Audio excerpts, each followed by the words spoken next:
What do all these foods have in common? Yogurt, cheese, bread, milk, and juice. Microbes. Today we are going to learn about microbes, their type, shape, place of living, feed on, and reproduction. What are microbes? Microbes are invisible to the naked eye. You need a powerful microscope to see them. They are everywhere around us, inside us, on us, in our food, in our homes, in the air we breathe, and the water we wash in. They are mostly useful, but at times they are very harmful. They are vital for life on earth. Microbes live among us. They are in our food. They help in cleaning our waste. They help in killing pests. They help in making medicines. They also help in making leather, soy sauce, cheese, and paper. Microbes live in our body too. They live in our mouth. Microbes are of four types: bacteria, virus, fungi, and protozoa. Which is the biggest type of microbe? What do we use to make bread? What do we use to make beer?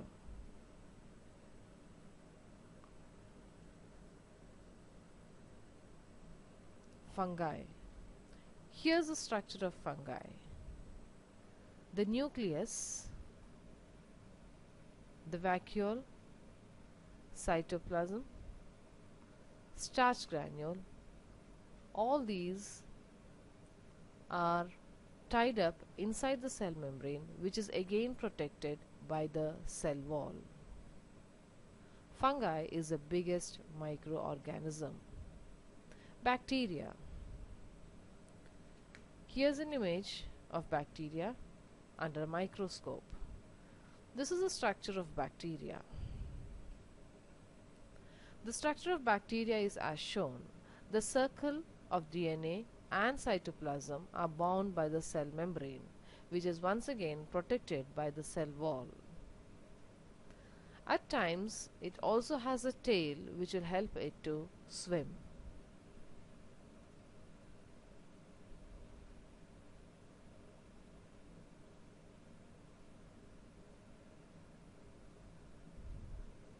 The smallest type of microbe is a microbe which causes flu. It is a microbe which causes common cold.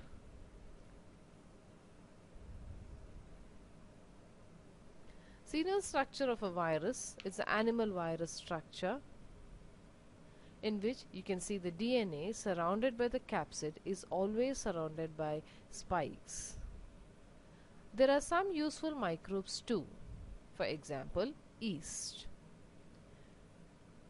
Yeast is a type of fungus and carries out respiration. The respiration of microbes can be used in different ways of bread making and brewing.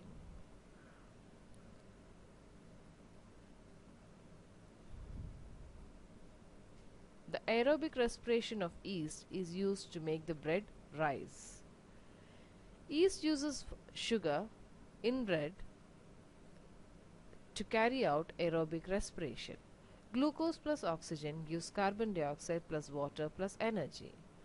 What gas is produced by the aerobic respiration of yeast causes bread to rise? From the equation it is seen it is carbon dioxide.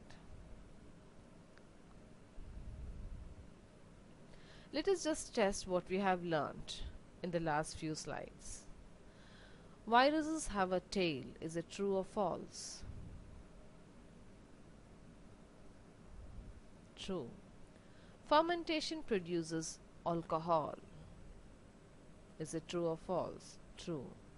Microbes are present in food. This makes food moldy. False. Bacteria contain a circle of DNA. That is true. All microbes are bad for you. That's wrong. There are few useful microbes too. Fungi have a cell wall and the largest microbe. True.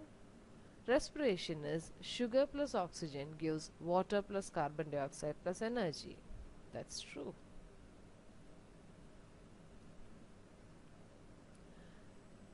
Let us just go through this game, which tells us the various areas where these microbes are usually visible in our daily schedule.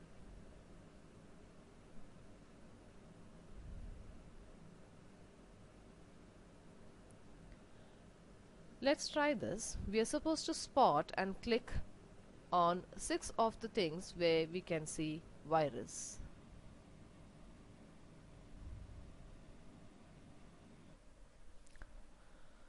Spot and click on 6 of the places where microorganisms are at work.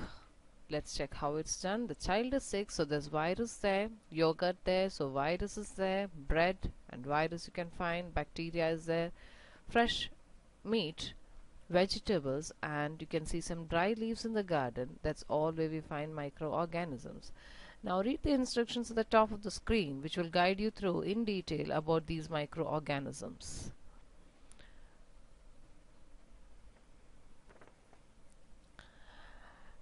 You need to click on the magnifying glass to find out more about each microorganism and what it does. Let us try out with yogurt. Yogurt is made by boiling milk and adding special bacteria to it. It is then kept warm for several hours. During this time, the bacteria multiply and turn the sugar into milk and in the milk into acid.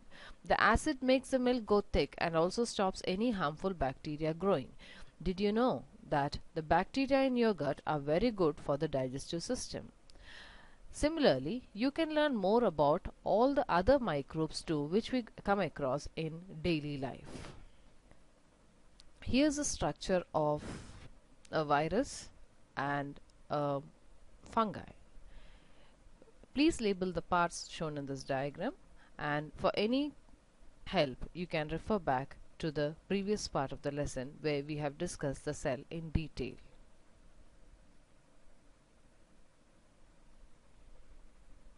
Coming to a conclusion, let us just go through all the different kind of microbes that we have discussed today. We have the first one, which is protozoa. It is a one-cell structure. It is found in water, or at least where it is damp. It feeds on tiny algae and bacteria. The next microbe is bacteria. It is single-celled, it is round in shape or sausage in shape. It is found in soil, in water, and even inside living organisms. They feed on dead animals and plants and plant material. They reproduce by splitting into two. Fungi. Fungi, they are single-celled fine threads. They mainly found in soil. They feed on decaying dead animals and plant material, recycling nutrients from them. They reproduce by making spores. Virus. They are small obligate intercellular parasite which by definition contain either a DNA or RNA genome surrounded by protective virus coded protein coat. They mainly found in water, soil and air. They do not really eat because they are not alive. They reproduce by taking over the cells of other organisms. For further reference into the details about the various microorganisms present in our body in day-to-day life, you can refer to the link below. Thank you.